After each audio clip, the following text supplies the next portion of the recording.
છો ટીવીના ન્યૂઝ ટોપ 9 સાથે હું છું જગદીશ। સમાચારની શરૂઆત અને સૌથી પહેલા જોઈશું રાજ્યમાં થયેલા વરસાદના ટોપ 9 સમાચાર। બનાસકાંઠાના લાખણી પંથકમાં 11 ઇંચ વરસાદી તારાજી સર્જાઈ। કુડા, મોરાલ, દેતાળ, ડુવા ગામમાં બરબાદીના દૃશ્યો। મોટાભાગના ખેતરો પાણીમાં ગરકાવ થઈ ગયા। ખેતરોના ધોવાણથી મગફળીનું વાવેતર પાણીમાં તણાયું। મોરાલ ગામે ખેતરોમાં પાણી ભરાતા ખેડૂતોની સ્થિતિ કફોડી। સરકારે સહાય કરવા ખેડૂતોની વિનંતી। ટ્રેક્ટરના સહારે બાળકોને શાળાએ મૂકવા જવાની ફરજ પણ પડી રહી છે તેવી સ્થિતિ લાખણી પંથકમાં નોંધાઈ ચૂકી છે।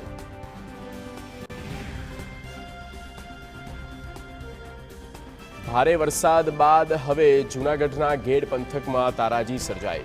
ઓઝત નદીનો પાળો તૂટી જતા બામણસા ગામના હજારો એકર ખેતરોમાં પાણી ફરી વળ્યા। ખેડૂતોની જમીનનું ધોવાણ થઈ જતા હવે નુકસાની વેઠવાનો વારો આવ્યો। આ પાળો તૂટતા આસપાસના 5 જેટલા ગામના લોકોને અસર થઈ। 1,36 લાખના ખર્ચે બનેલો નદીનો પાળો તૂટતા પાણી આસપાસના વિસ્તારમાં ફરી વળ્યા।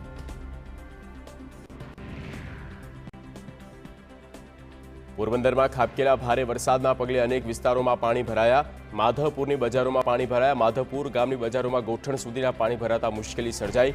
8 દિવસ સુધી બજારોમાં પાણી ભરાયેલા રહેતા લોકોને હાલાકી થઈ। પાણી ભરાતા વેપારીઓના માલ સામાન પણ ખરાબ થઈ ગયા। ભાતીગળ મેળા માટે પ્રસિદ્ધ પોરબંદરનું માધવપુર ગામ મુશ્કેલીમાં। પોરબંદર સોમનાથ હાઈવે પર આવેલા ગામમાં સામાન્ય વરસાદમાં પાણી ભરાયા, જેના કારણે લોકોને હાલાકી ભોગવવી પડી।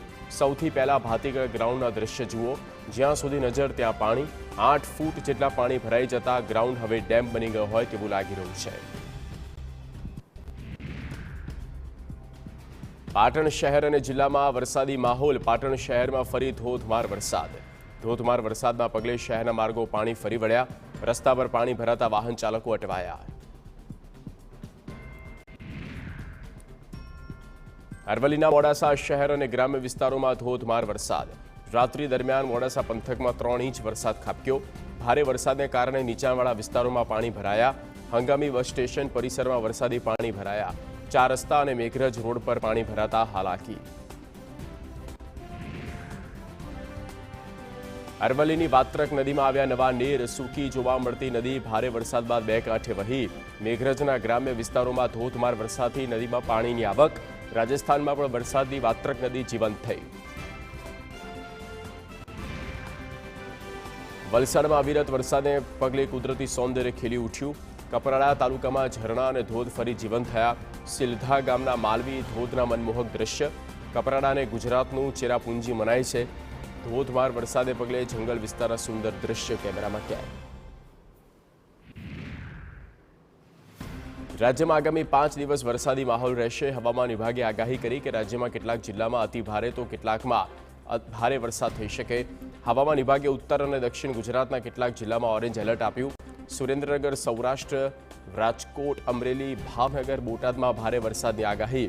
અત્યાર સુધીમાં સરેરાશ 5.8 ઇંચ વરસાદ નોંધાયો।